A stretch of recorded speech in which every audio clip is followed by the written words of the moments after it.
जी हाँ नाज़रीन, मुल्क में कोरोना वायरस का खतरा है कि लगातार बढ़ता जा रहा है। इस सब के बीच कोरोना के खतरे से निपटने के लिए मुल्क में लॉकडाउन में 2 हफ्तों की तौसी कर दी गई है।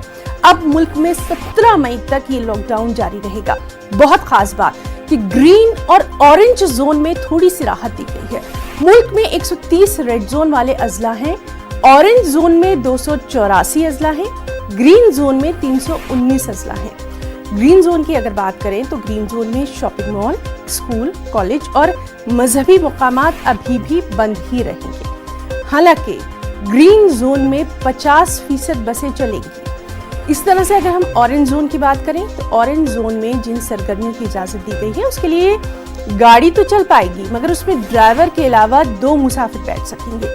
ऑरेंज जोन में मोटरसाइकिल पर पीछे बैठने की भी इजाजत नहीं होगी।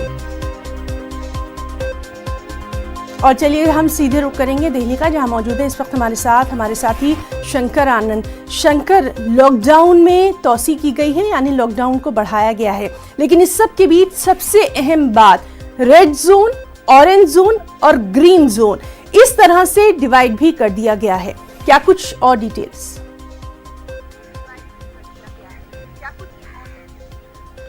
देखिए, green zone, red zone, orange zone की बात करें तो यहाँ पर कई स्टेट जो है उसको लेकर बाकायदा ये पूरा पैमाना तय किया गया है, जिसमें कि राजधानी दिल्ली की बात करें या झारखंड, बिहार, उत्तर प्रदेश, मध्य प्रदेश, तो वहाँ पर तमाम जो मेडिकल रिपोर्ट के आधार पर उसको तैयार किया गया है और उसमें ये देखा गया है कि जहाँ पर सबसे ज़्यादा नंबर ऑफ केसेस हैं वो जहाँ पर रेड जोन घोषित किया गया है, बाकायदा वहाँ पर कोई ज़्यादा राहत नहीं दी गई है। जहाँ पर ग्रीन जोन है वहाँ पर जरूर राहत की शुरुआती तौर पर घोषणा की गई है।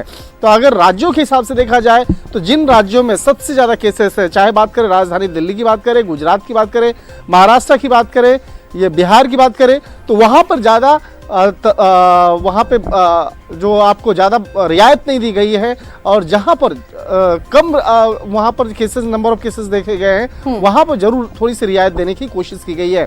तो एक तरह से कहा जा सकता है कि देश की आर्थिक स्थिति को और मजबूत करने के लिए, क्योंकि जिस तरह से हालात पिछले 2 महीनों से बने हैं, तो इसलिए उस मामले को ध्यान में रखते हुए, अर्थव्यवस्था को ध्यान में रखते हुए थोड़ा सा रियायत दिया गया है। और कई जो दफ्तर खुलेंगे, दफ्तर में बाकायदा हालांकि जो आने जाने का जो एक रास्ता जो तय किया गया है, माध्यम तय किया गया है, उसमें बोला गया है सोशल डिस्टेंसिंग का सहारा लेना है और ख़ास तौर पर आसपास में नहीं बैठना है।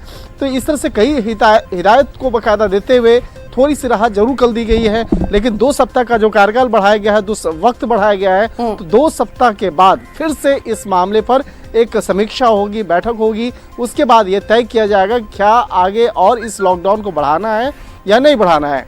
लेकिन एक और रिपोर्ट का मैं जिक्र करना चाहूँगा, वो रिपोर्ट है अमेरिका की। अमेरिका में जिस तरह से हालात बने हैं, अमेरिका में अब फिलहाल कई महीनों तक लॉकडाउन के जो मसले हैं बाकायदा उसको आगे बढ़ाने की बात चल रही है। तो एक तरह से कहा जा सकता है, देश की बात करें या विदेश की बात करें, सब जगह पे कोरोना वायरस का जो एक महामारी के तौर पर जिस तरह से निकल के सामने आया है, ये मामला और काफी शंकर, इस सब के बीच में आपसे ये भी जानना चाहेंगे, चूंकि पीएम जो है खुद तमाम हालात पर लगातार नजर बनाए हुए हैं, आज भी क्या इसी तरह से मीटिंग्स का सिलसिला जारी रहने वाला है दूसरे जो महकमे हैं उनके दरमियान?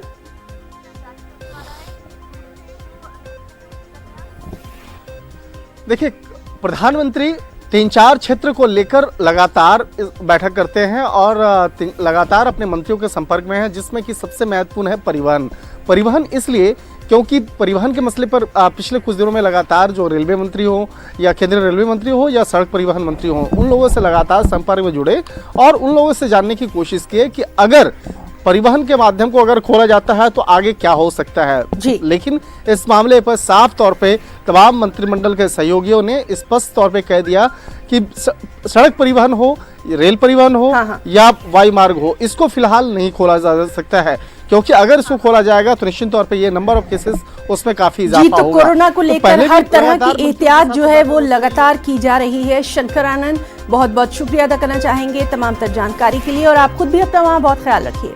और नाज़रीन, अगरचे मुल्क में तमाम तरह की ट्रेनें बंद हैं, इसलिए किसी को भी रेलवे स्टेशन आने की इजाजत नहीं है, ताहम सिर्फ रियासती हुकूमतों की दरख्वास्त पर मुल्क के अलग अलग हिस्सों में फंसे माइग्रेंट मजदूरों, अकीदतमंदों यानी श्रद्धालुओं, तलबा, सयाह और दीगर लोगों के लिए ये ट्रेनें चलाई जाएंगी। अगर कोई सफ़र करना चाहता है तो वो रियासती हुकूमतों से इस सिलसिले में राब्ता कर सकता है।